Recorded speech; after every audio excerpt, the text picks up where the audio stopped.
Deus nesse dia de hoje, para que juntos nós possamos adorar, glorificar e bendizer o nosso Deus, que não é apenas um Deus qualquer, mas é o Deus Todo-Poderoso, Criador dos céus e da terra, e estamos alegres por tudo isso que Deus tem feito. Agradeço a Deus pela tua vida e tenho certeza que Deus enviou uma palavra para o teu coração nessa noite, amém? Vamos abrir as nossas Bíblias no Evangelho segundo escreveu Lucas, no capítulo de número 24, a glória de Deus.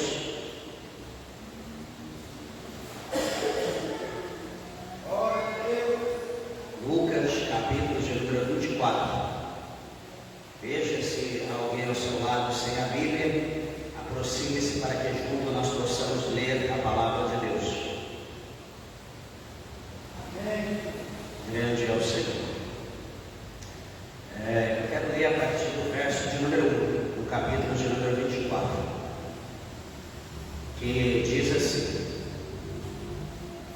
e no primeiro dia da semana, muito de madrugada, foram elas ao sepulcro, levando as especiarias que tinham preparado, e algumas outras com elas, e acharam a pedra revolvida do sepulcro, e entrando, não acharam o corpo do Senhor Jesus.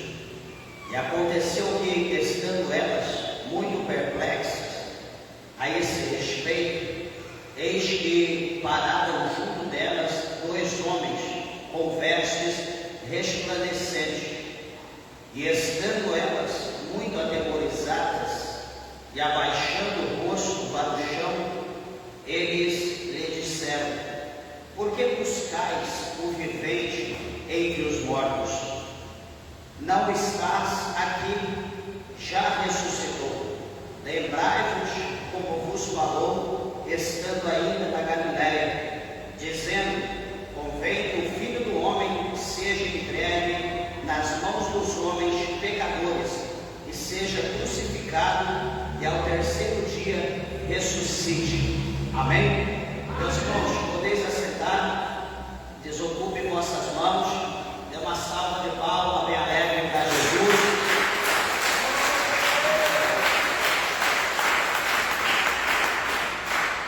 Glória a Deus. Igreja, eu peço por favor toda a sua atenção, a tua colaboração, a palavra de Deus, em nome de Jesus. Por favor, evite levantar, evite beber água, ir ao toalete. Por favor, esteja atento à palavra de Deus. O tempo já se faz tarde e vamos ganhar tempo ouvindo a palavra de Deus, pois o Senhor tem uma mensagem para o nosso coração.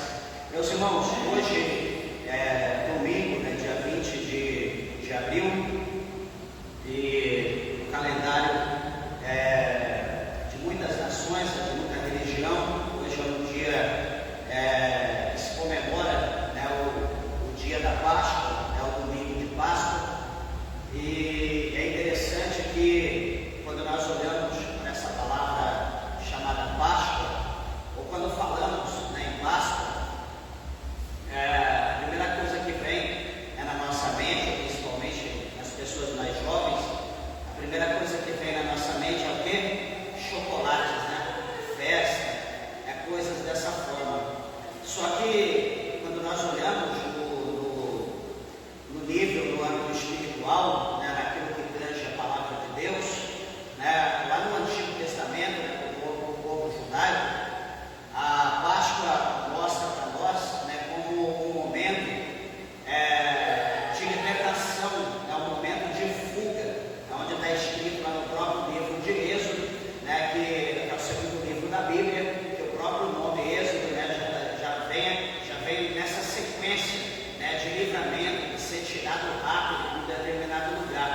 E para a gente entender a visão, o povo judeu eles estavam no Egito, habitando, vivendo no Egito por mais de 4 séculos, mais de 400 anos, e a palavra de Deus mostra para nós que eles estavam sendo escravizados, estavam passando por um processo muito delicado acerca da existência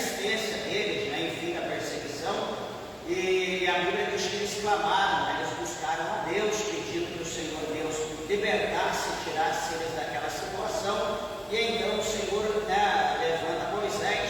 Moisés ele entra no Egito, ele tira aquele povo de lá. E então, né, no tocante ao trabalhar de Deus no Egito, Deus usa Moisés para manifestar o poder dele no Egito. Como todos nós sabemos, não vamos atentar a cada detalhe, mas o mais importante, né, que eu quero falar para os irmãos depois da 10ª praga, né, que foi a praga da morte dos primogênitos, né, o Senhor ele fala para Moisés, né, que Moisés instruísse, né, o povo judeu, né, que eles matassem ali um determinado animal, né, de acordo com a quantidade de pessoas que havia na casa, e para poder comer, né, aquele animal assado, e o sangue daquele animal que fosse ali morto, né, o sangue dele, eles viessem pegar o esopo, né, que era na forma de um pincel, né, feito ali, preparado com algum tipo de mato, e então usava aquele esopo, né, com forma de pincel, com aquele sangue, né, numa vasilha, e viesse passar na verga da porta, né, no umbral da porta, no umbral das portas. Então passava ali aquele sangue, aquela marca, em todas as portas, né, de cada casa, de cada povo judeu. E por que tinha que ser feito esse ritual? Qual era o motivo? Por que Deus instruiu que o povo fizesse aquilo? Meus irmãos, é simples, porque a praga, a 10ª praga, que era a praga dos primogênitos, da morte dos primogênitos, significava que, como o Senhor disse, que à meia-noite o anjo da morte ia passar sobre a terra do Egito. E quando o anjo da morte passasse sobre a terra do Egito, que ele viesse passando, a casa que tivesse no umbral da porta, na verga da porta, tivesse ali a marca do sangue, o anjo ele passaria direto. Ele não mataria ninguém daquela casa, nem dos animais, nem das aves, nem dos seres humanos que habitavam ali. Ele passaria direto, ele ia passar em revista, né, sobre o Egito. Então ali na terra de Gósen, onde morava ali o povo judeu, o anjo passou, todavia, pela obediência daquele povo de passar o sangue sobre a verga, sobre a sua porta, né, eles obedeceram a Deus, porém eles tiveram uma recompensa. Qual a recompensa? Nenhum da sua família, nem o povo judeu teve alguém dos seus mortos para sepultar, né? Ou seja, eles receberam o livramento da parte de Deus. Todavia, quando o anjo passa, né, na terra de fato do Egito, onde estava vivendo todos os egípcios, né, a Bíblia diz que foi grito, que foi pânico, que foi um terror, né, naquela noite, porque em todas as casas, né, os filhos, né, os primogênitos, desde o faraó até o mais humilde, até o primogênito dos animais, diz a Bíblia que naquela noite foi morto pelo anjo da morte. Então, o que nós entendemos a princípio? Que o Senhor Deus, Ele ama o povo, Deus Ele ama o seu povo, e quando Deus Ele ama o povo, Deus Ele nos ensina, Deus Ele dá para nós coordenadas, para que por intermédio dessas coordenadas de Deus, ou seja, os ensinamentos de Deus, os mandamentos do Senhor, nós venhamos ter, pela obediência, uma vida plena, uma vida abençoada, uma vida regalada, uma vida próspera na presença de Deus, quando nós obedecemos a Deus.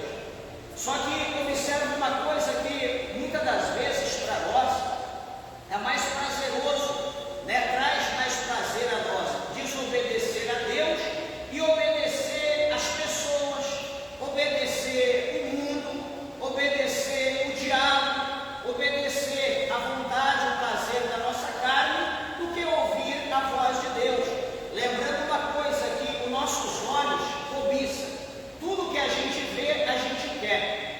E detalhe, e nem tudo que a gente vê, a gente pode, por mais que a gente queira, né? Lembrando que no capítulo de número 6, versículo 12, 13 de 1 Coríntios, o apóstolo São Paulo ele escreveu dizendo que todas as coisas, elas me são lícitas, só que nem todas as coisas elas me convêm. Todas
Você está disposto a pagar o preço? Essa é a pergunta de Deus. Então, o que acontece? Nós precisamos estar conformados que a nossa vontade, o nosso querer, ou aquilo que nós tomamos posse, vai trazer para nós amanhã uma consequência. E nós temos que estar preparados, temos que estar conscientes que a consequência talvez vai trazer para nós vida ou morte. Vai ser uma consequência que vai trazer paz ou guerra, vai trazer alegria ou tristeza. Nós temos que ter essa consciência. Porque o que adianta? Presta bem atenção, porque a situação, às vezes, para nós, ao olhar, é prazerosa, é boa. Só que por detrás daquilo tem um espinho, por detrás daquilo tem um veneno, por detrás daquilo tem um fardo. Observa para você entender o que eu estou falando, vou procurar ser claro. Por exemplo, eu sempre gosto de lembrar fazer os irmãos refletir na situação que é mais comum, todo mundo entende. Por exemplo, quando alguém vai pescar, a pessoa nunca chega com o anzol nu, pelado, da cor dele de inox, e joga na água, e o peixe olha e se sente atraído por um anzol. E ele vai lá e come o anzol, ou fisga na boca dele, pronto, estou fisgado, pode me puxar, pescador, sou teu. Nunca, não é assim.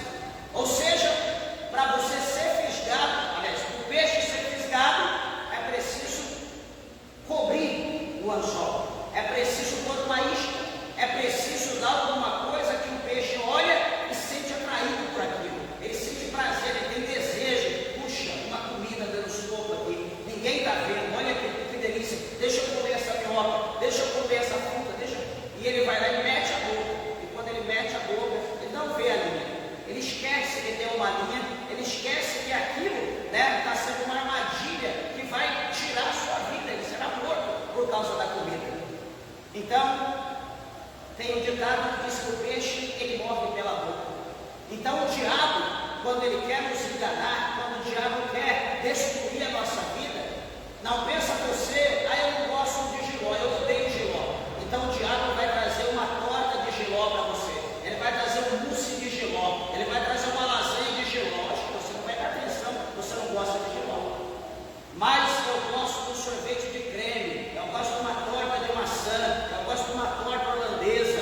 Então ele vai trabalhar em cima daquilo que você gosta e vai usar aquilo que você não vai medir esforço para degustar, para mergulhar naquilo, porque você gosta, ele sabe que você gosta. Então ele vai usar aquilo que você gosta para poder te fisgar, para poder prender você e amanhã ele te matar. Por que eu estou dizendo isso? O desejo da nossa carne naquilo que tange as bênçãos de Deus, ou que faz com que nós sejamos reprovados por Deus, o diabo trabalha dessa maneira.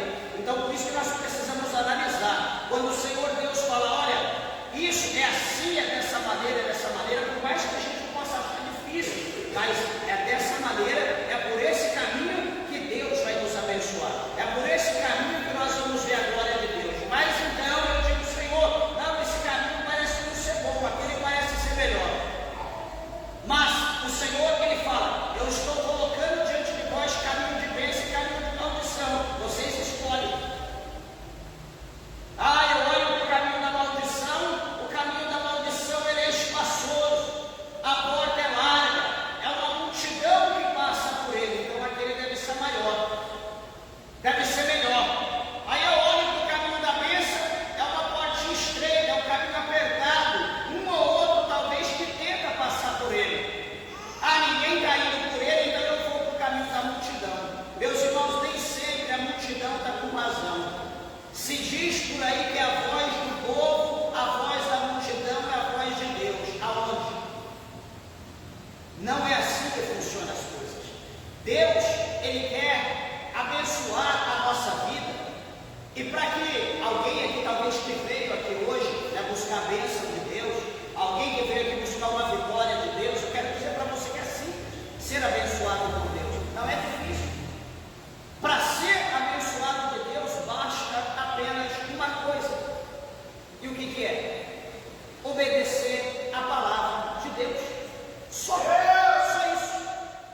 Se não obedecer, nós seremos julgados por ela.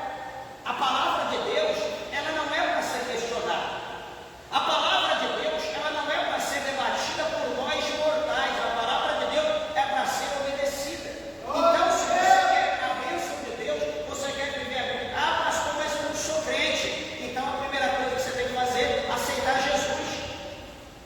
A segunda coisa que você tem que fazer é ser batizado nas águas. A terceira coisa que você tem que fazer é participar do corpo e do sangue do Senhor. A quarta coisa que você tem que fazer é perseverar, ser fiel até a morte, para você receber a palavra de Deus. Lembrando que em todas as etapas da tua vida, a palavra de Deus, ela tem que estar guardada no nosso coração, ela tem que estar diante dos nossos olhos todos os dias, e precisamos colocar a palavra de Deus em prática como a palavra de Deus ela é. Peraí, uma ordem foi dada. Moisés fala para o povo passar o sangue na verga da porta, no umbral da porta. Ah, alguém poderia dizer que vou passar sangue, nada. Vou pegar esse sangue aqui, vou cozinhar ele, vou fazer uma comida, um prato com farinha, vou pôr uma pimenta e vou mandar fogo, vou comer. Alguém poderia falar dessa maneira. Alguém poderia dizer, vou fazer esse trabalho, nada, vou perder tempo preparando sangue para passar em porta. Imagina o mau cheiro que vai ficar. Meus irmãos, para você entender que quando fala Páscoa, a Páscoa para o povo judeu tem um simbolismo de uma vida amarga que eles viviam no Egito. A Páscoa, eles não poderiam sentar, descansar numa rede para comer ali, comer, fiz uma digestão. Eles precisavam comer de pé, eles precisavam comer preparado, eles tinham que já estar pronto, comendo já pronto. Sabe quando você está comendo, o ônibus está chegando, você está aí comendo rápido e tem que sair correndo para ir para dentro para você não perder. A Páscoa tem esse simbolismo, é algo rápido, ser tirado rápido. E tem as ervas amargas, que lembra a amargura, o processo que eles passaram, o sofrimento que eles passaram no Egito. Não tem coisas de chocolate como a gente lembra. Não tem esse negócio das festas que se tem hoje, como o povo está trocando as coisas de Deus pelo paganismo. Então tem um significado muito profundo quando fala acerca da Páscoa do povo judeu. Quando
ressuscitado dos mortos.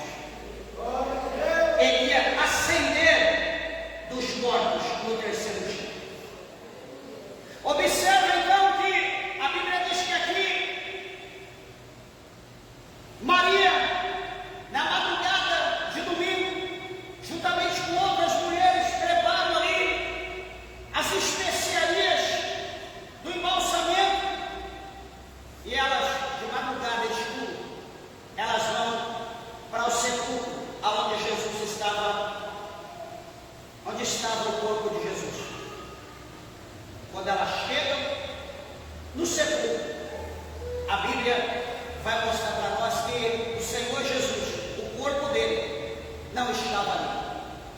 E elas, quando olham para aquela situação, elas se preocupam. E a preocupação é aonde está o corpo do Mestre, aonde colocar o corpo do Mestre, para onde levar o corpo do Mestre, quem roubou o corpo dele. Essa é a preocupação.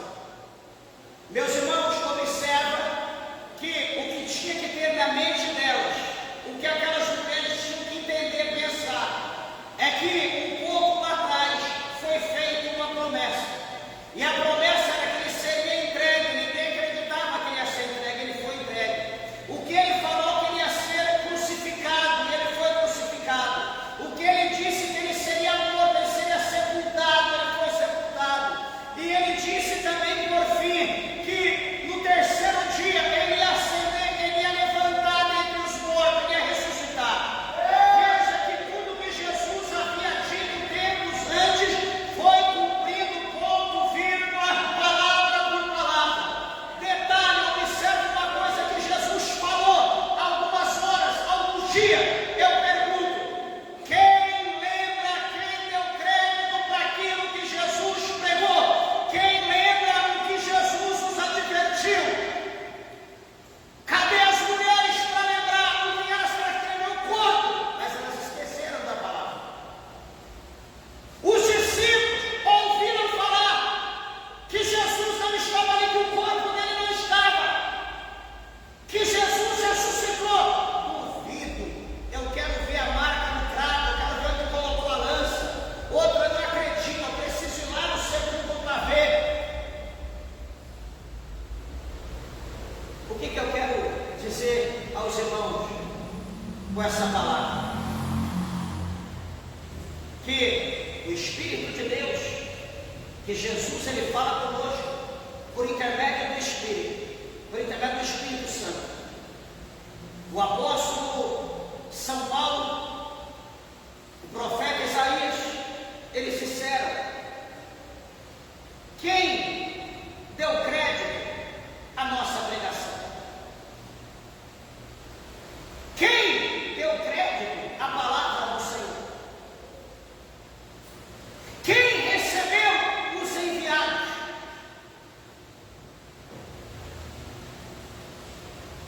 Jesus pregou. Cadê os discípulos que criam na palavra? Cadê as mulheres que criam na palavra? Eles queriam ver o corpo, mas eles não lembravam da palavra. Eles queriam ver alguma coisa. Eles queriam pôr a mão. Eu pergunto, será que nós somos iguais ou diferentes a eles? Será que nós estamos aqui para ver alguma coisa, ou nós estamos aqui para ser alimentados por intermédio, não da nossa orelha, mas do nosso ouvido, por intermédio da palavra de Deus? Será que nós viemos aqui para absorver, para ouvir tudo aquilo que o Espírito de Deus fala, nos encher daquilo que o Espírito de Deus está falando conosco? Ou a gente está lá, eu quero ir lá porque eu quero ver uma revelação, porque eu quero ver uma profecia, porque eu quero ver acontecer alguma coisa com alguém? Será que isso é intuito de nós estarmos aqui? Talvez ver alguma coisa não vai mudar a tua vida, mas o que vai mudar a tua vida é o poder da palavra de Deus. A palavra de Deus, ela tem poder para mudar a nossa vida. O apóstolo São Paulo, ele mostra para nós o próprio Cristo no capítulo 3, no capítulo 15, no verso 3 do Evangelho de João. O próprio Cristo, ele diz: vocês que me ouvem, vocês que já estão limpos pela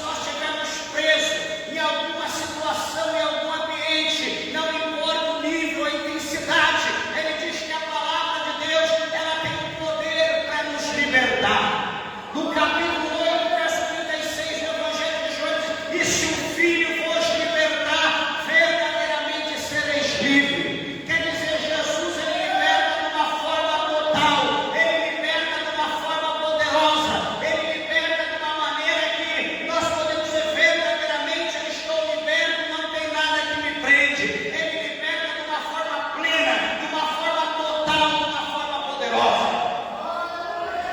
O escritor aos Hebreus, no capítulo 4, no versículo 12, o escritor aos Hebreus, ele escreveu que a palavra de Deus, ela é viva e eficaz, ela é mais penetrante do que a espada alguma de dois gumes, que penetra na divisão da alma e do espírito, entre juntas e medula. Ela é apta para discernir pensamentos e intenções do coração humano.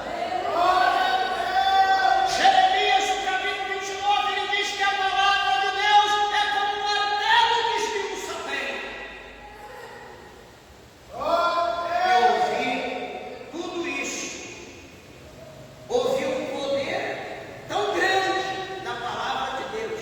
Eu vou procurar me ocupar em ver coisa, eu vou procurar em tocar alguma coisa. Problema de quem quer ver, de quem quer tocar, eu quero ouvir. Sabe por quê? Porque Paulo, o apóstolo São Paulo, escreveu aos Romanos dizendo que a fé, ela vem pelo ouvir, e ouvir a palavra de Deus.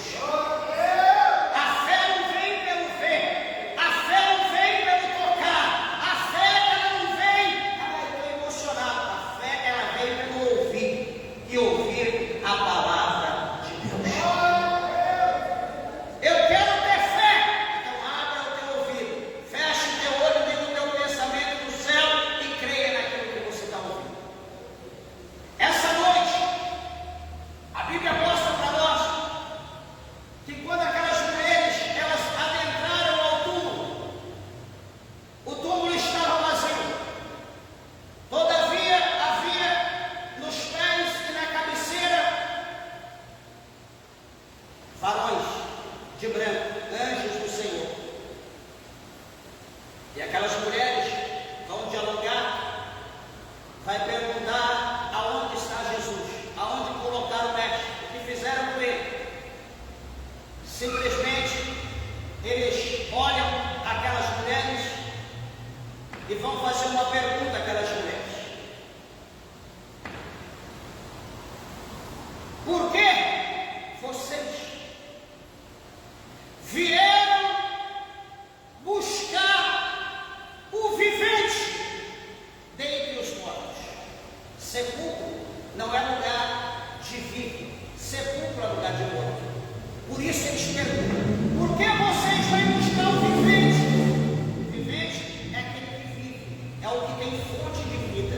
Por que vocês vêm buscar o vivente dentre os mortos? Tem outro lugar para vocês buscar, não é no sepulcro. Por isso eles concluem dizendo: Jesus Cristo, o Filho de Deus, ele não está morto, mas ele está vivo, ele ressuscitou. Bendito seja o nome do Senhor. Jesus, meu irmão, não está morto. Jesus, minha irmã, não está morto. Jesus, ele vive. Jesus ressuscitou. Jesus, diz a Bíblia que ele está à destra de Deus, ele está à direita de Deus e ele reina. E a Bíblia diz que é ele que intercede pela minha vida, pela tua vida, pela nossa vida ao Pai.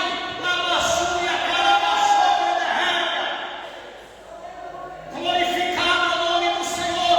Meus irmãos, deixa eu dizer uma coisa: está assim de gente que vem para a igreja somente com olhos, porque quer ver. Isso, desculpa do que eu vou dizer, mas você precisa ouvir, isso não é coisa de crente, isso é coisa de Tomé, isso é coisa de pessoas incrédulas. Porque Tomé, quando foi dito a ele pelos discípulos que Jesus Cristo havia adentrado a casa, havia comido com eles, eles haviam visto Jesus, tinham se alegrado, receberam a paz de Cristo. Tomé,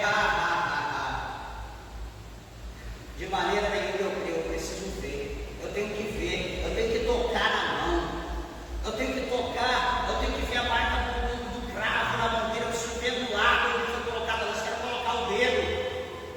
O que é isso? Ele precisa ver, ele precisa tocar. Se alguém veio aqui hoje, deixa ele lá para me ver, deixa ele lá que eu quero sentir, eu quero tocar.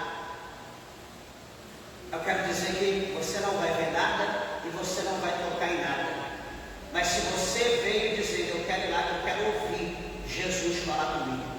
quero ir lá porque eu quero aprender, eu quero ir lá porque eu quero adorar, por intermédio daquilo que eu ouvi. Eu vou lá oferecer os meus sacrifícios vivos, eu quero oferecer o sacrifício dos meus lábios, a minha adoração, o meu louvor, a minha melhor bate-palma, eu quero oferecer a melhor língua estranha, eu quero dar o meu melhor para Jesus. Hoje eu quero oferecer para Ele um culto racional.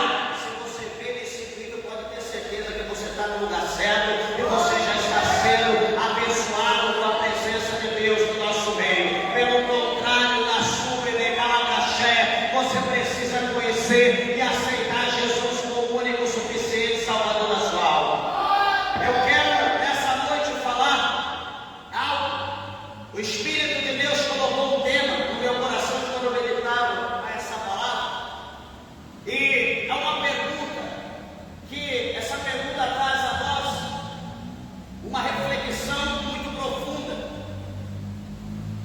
E é a seguinte: presta atenção.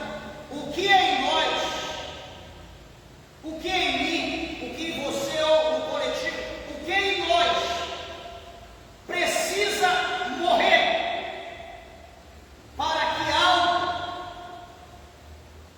veja bem, para que algo mais autêntico ressuscite. Você já pensou isso? O que na tua vida precisa morrer para que algo vivo, para que algo autêntico ressuscite na tua vida? É uma pergunta. Gostaria que você fizesse uma reflexão. Gostaria que você pensasse agora, fizesse uma análise na tua vida. O que precisa morrer em mim? O que algo deve ser morto na tua vida, precisa morrer verdadeiramente, para que algo novo nasça, ressuscite, surja em tua vida algo diferente? Deixa eu te dar uma base, nós já vamos falar cedo. O capítulo 3, no verso de número 1, o apóstolo São Paulo, ele escreveu aos Colossenses e ele disse: se é uma pergunta, se é, parece uma pergunta, uma afirmação, se é que já ressuscitaste com Cristo. Ou a gente pode perguntar em cima: você já ressuscitou com Cristo? Ou você já ressuscitou em Cristo? E ele diz: se é que já ressuscitaste com Cristo, buscai as coisas que são de cima, onde Cristo está assentado à destra de Deus. Então, peraí, o batismo tem um significado triplo: morte, sepultamento e ressurreição. Então, se eu morri com Cristo, quer dizer, eu fui batizado, eu morri, fui sepultado, ressuscitei. Então, em eu ressuscitando, agora eu não vivo mais em mim, mas Cristo, o nosso Senhor e Salvador, Ele vive em mim. Já não vive mais eu, mas Cristo vive em mim. E se Cristo vive em mim, eu não sou mais uma criatura, eu sou filho, eu sou herdeiro.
nossa vida.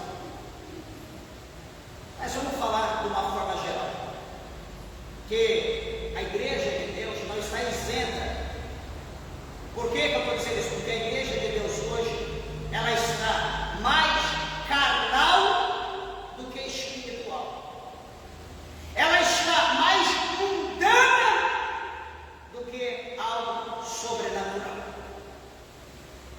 A igreja de Deus, infelizmente, ela passou por um processo de metamorfose.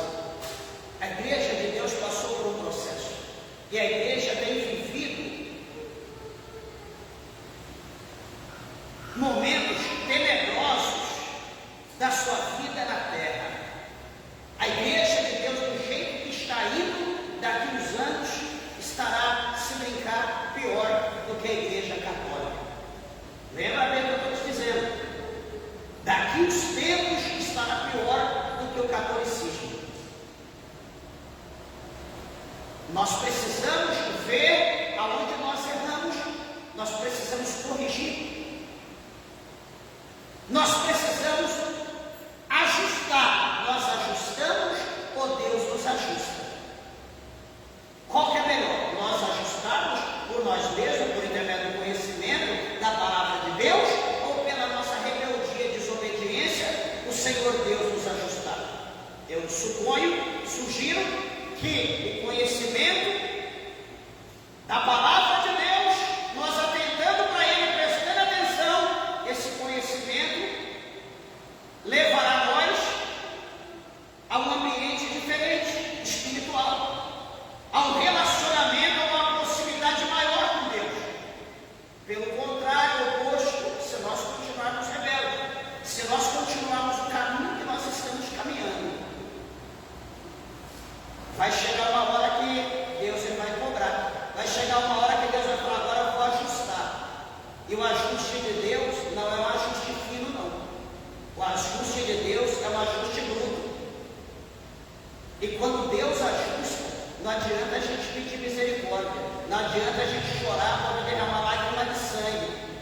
Deus ele vai ajustar e Deus vai fazer do jeito que Ele quer, da forma dele.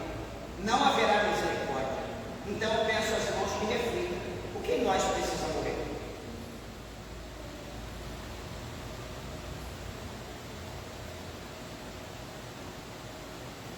A situação da perda, quando digo morte, é perder, isso pode incluir na vida das pessoas, entre muitas coisas, um comportamento como, por exemplo, egoísmo.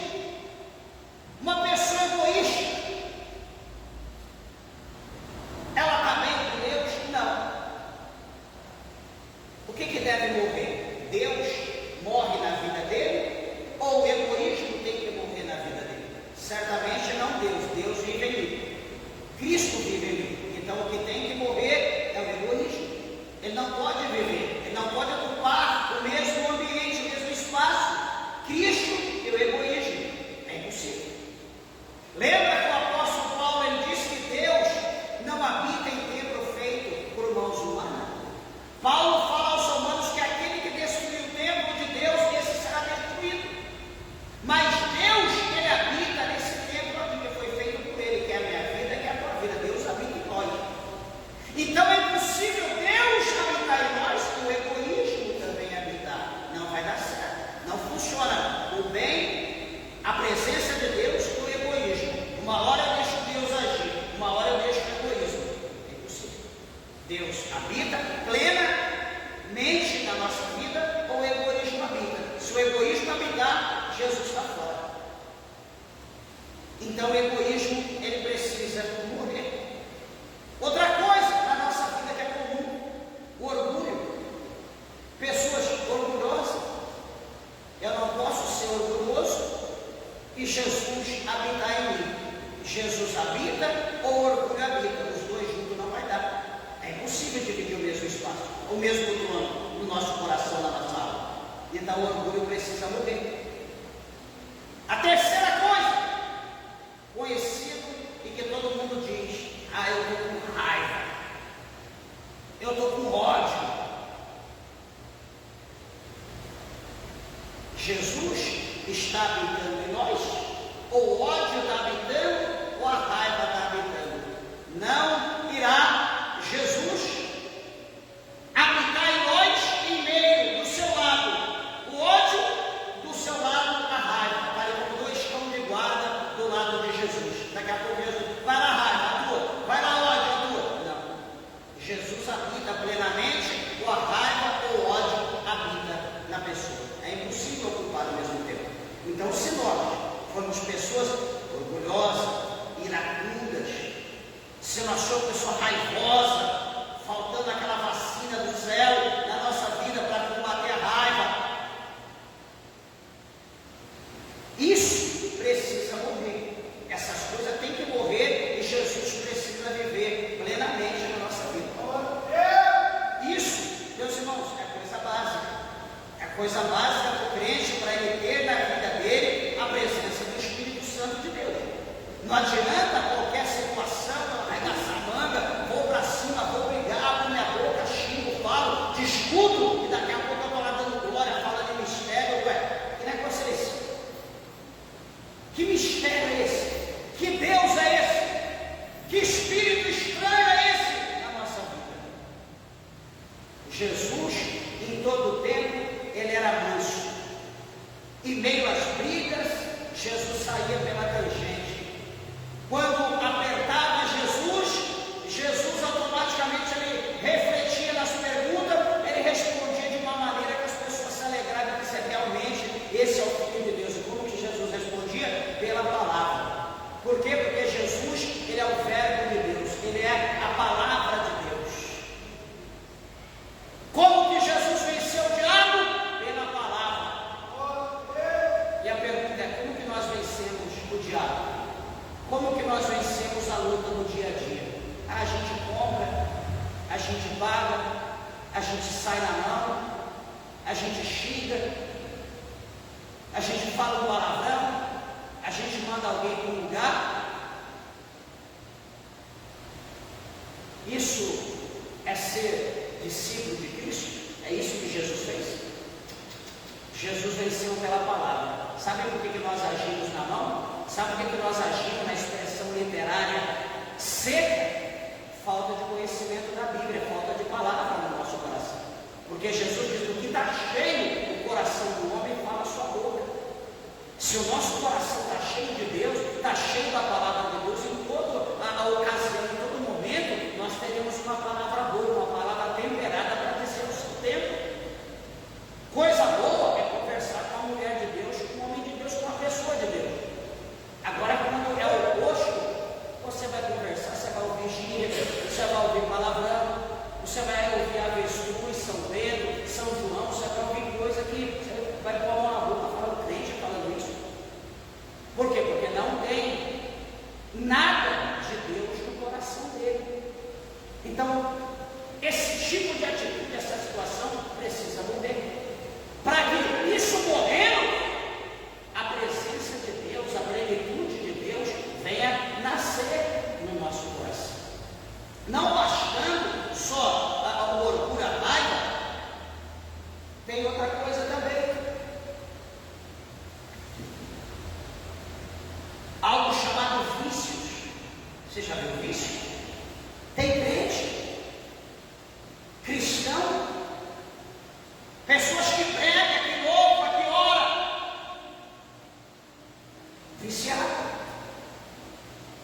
viciado em drogas, crente, viciado em bebida, viciado em pornografia, adulterando normal, prostituindo normal, e está pregando, está tomando ceia. Só que eu quero dizer para essas pessoas com base na palavra de Deus, que se você não sepultar esse vício, você já está mais perto do inferno do que você imagina. Talvez você possa achar que não, pastor, Deus me livre. Você quer que eu diga o que para você? Qual é a palavra que Jesus tem para a tua vida? Nem o viciado vai entrar no céu, nem o alcoólatra vai entrar no céu, nem o adúltero vai entrar no céu, nem o ladrão vai entrar no céu, nem o idólatra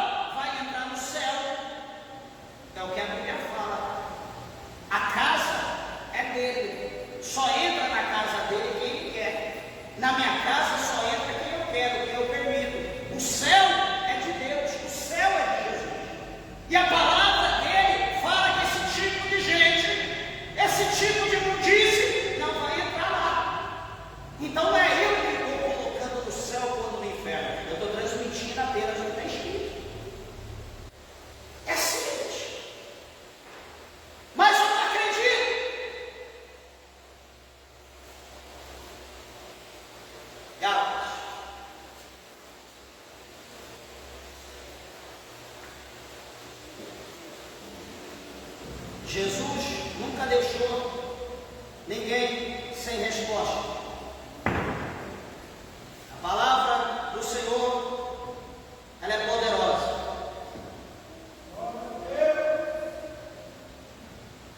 Capítulo 5 de Gálatas, verso 19. Porque as obras da carne... Peraí, eu vou falar alguma coisa da obra da carne. Só que para mim falar da obra da carne, eu vou ler o verso 16. Porque o crente, ele não pode ser carnal. O crente tem que ser espiritual. Então, deixa eu ler o verso 16. 5,16 de Gálatas. Digo, porém, andai em espírito, e não cumprireis a concupiscência da carne. Versículo 17. Porque a carne cobiça contra o espírito, e o espírito contra a carne.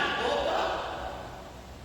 Vamos recapitular o 16? Andem em espírito, e não cumprireis a concupiscência da carne. Por quê? Porque a carne cobiça contra o espírito, e o espírito contra a carne.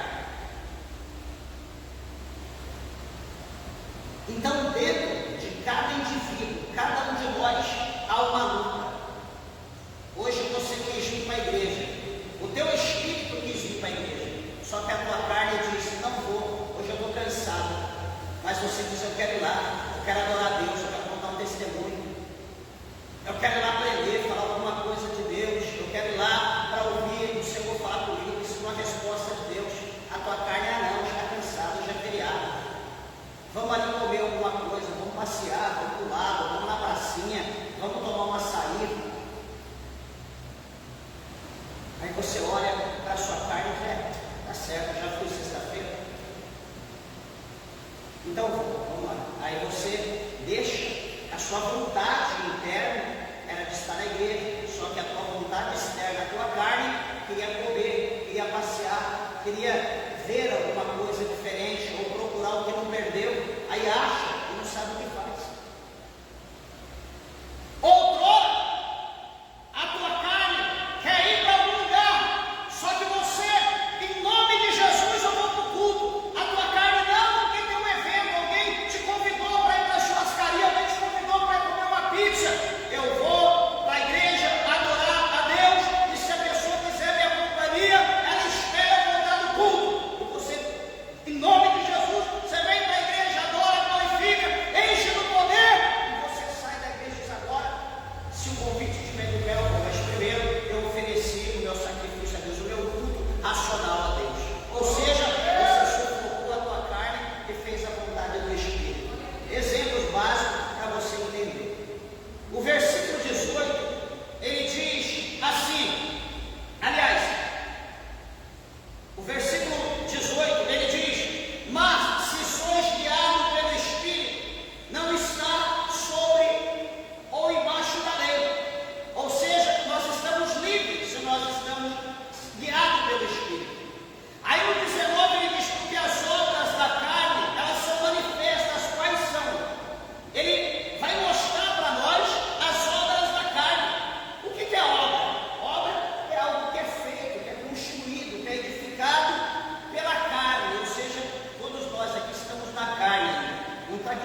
que é natural de pessoas que têm carne praticar, mas nós temos que fugir disso.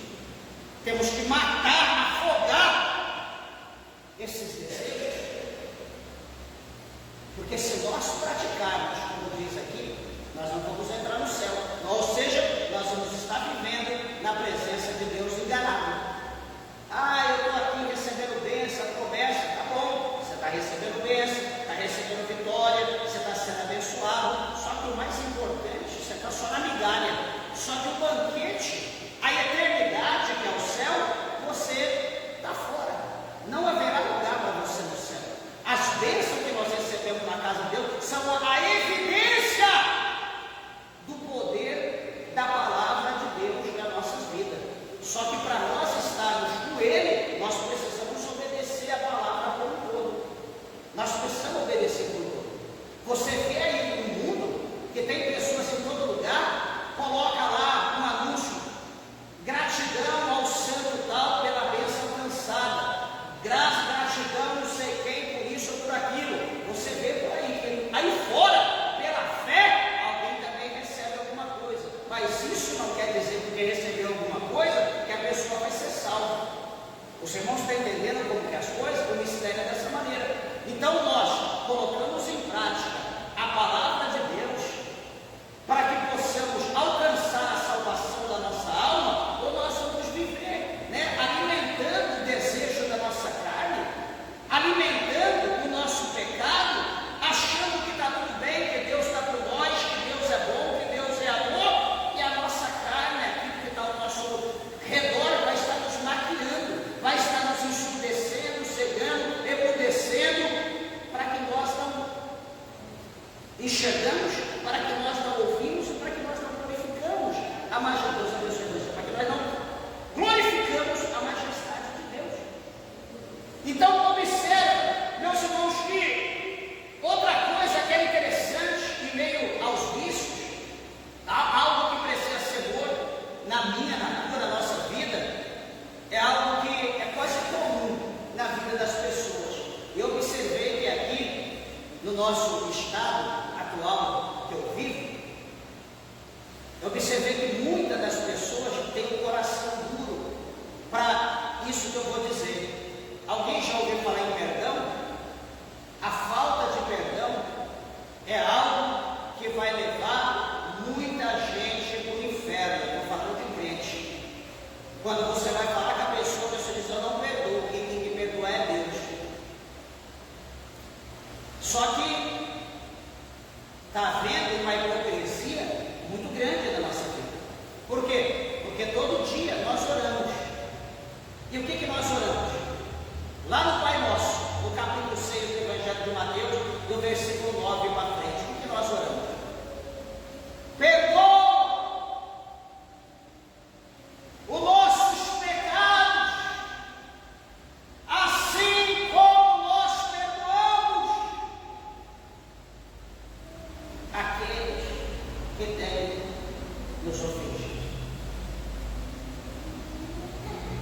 Se eu estou fazendo uma oração, eu estou confessando algo com a minha boca, só que minha atitude não condiz com aquele, o que eu estou sendo?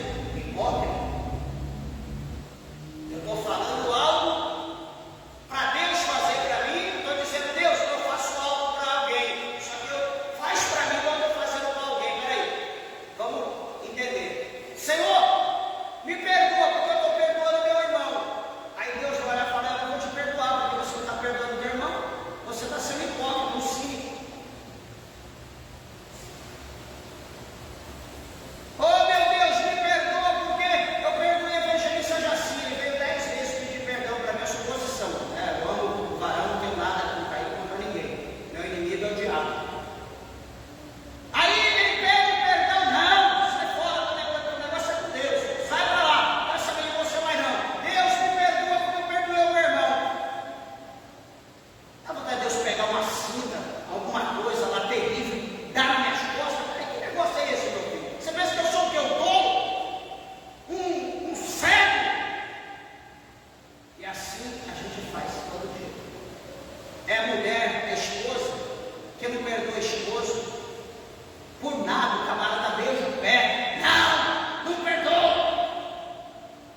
me perdoa, eu errei, eu sou falho,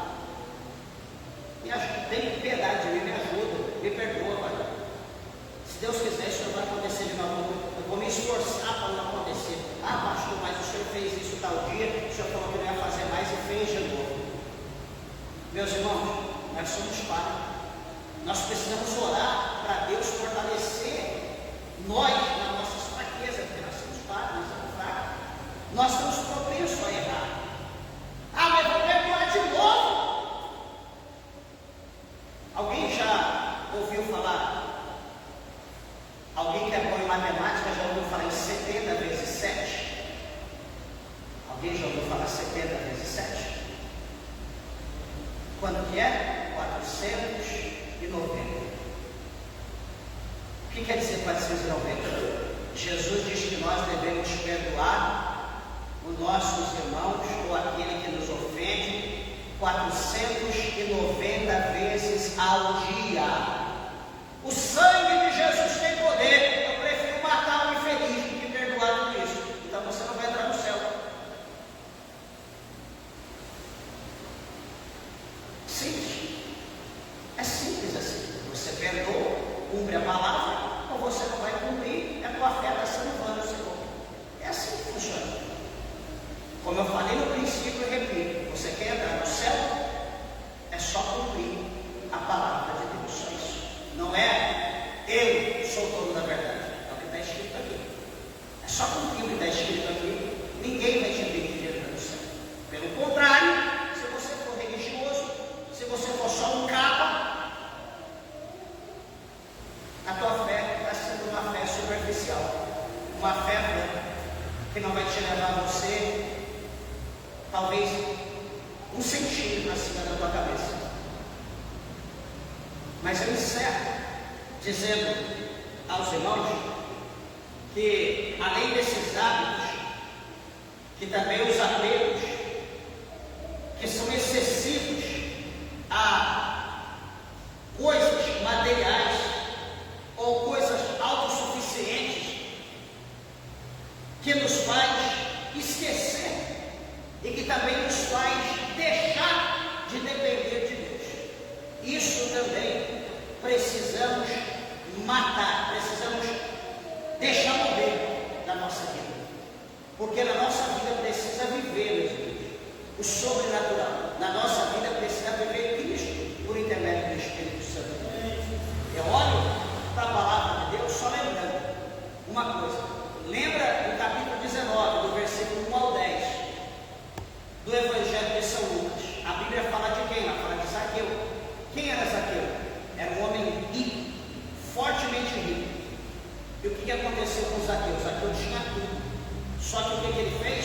Quando ele ouviu falar de Jesus, a primeira coisa que ele fez foi querer matar, foi afogar todo o desejo que ele tinha pelas coisas do mundo, pelas finanças, pelo poder, e ele desejou viver novo. Qual era o novo? Viver Jesus na sua vida. Ele abriu o coração para receber Jesus na sua vida gostoso. Ele recebeu Jesus com todas as suas forças, com toda a sua sabedoria. Ele recebeu Jesus de uma maneira sobrenatural. Ele diz para Jesus, ele falou para Jesus, foi Jesus que falou, ele disse: Senhor, se eu defraudei alguma coisa de alguém, Senhor, eu vou devolver quadruplicadamente, eu vou devolver 4 vezes mais. Presta atenção aqui. Ele disse: Senhor, eu vou vender tudo que eu tenho, todos os meus bens, e vou dar metade aos pobres. Aí Jesus diz: verdadeiramente a salvação entrou nessa casa, porque esse também é filho de Abraão. Aí Jesus conclui: o Filho do Homem, ele veio buscar e salvar todos aqueles que se haviam perdido. Então, abra o teu coração nessa noite para Jesus. Você sabe o que tem te sufocado, você sabe o que precisa morrer na tua vida, o que precisa ser morto, para que o sobrenatural de Deus venha nascer na tua vida. Não precise fazer o que eu falei, mas faça o que a palavra de Deus ensina. Leia a Bíblia, estude a palavra de Deus. Pastor, eu queria estudar, como que eu estudo? Ali, eu coloquei um guia para estudar a Bíblia, está lá no quadro, lá do lado direito. Está ali. Se alguém quiser depois, tire foto, leve para a tua casa, Estude, está lá. Forma 7, 8 passos para você estudar, compreender a Bíblia. Está ali, uma bênção. Mais fácil que aquilo é impossível. Só você abrir a cabeça com a Bíblia. Então, estude, pratique a palavra de Deus. Eu tenho certeza que nós iremos crescer na graça e no conhecimento e seremos cheios da presença de Deus, em nome de Jesus. Amém?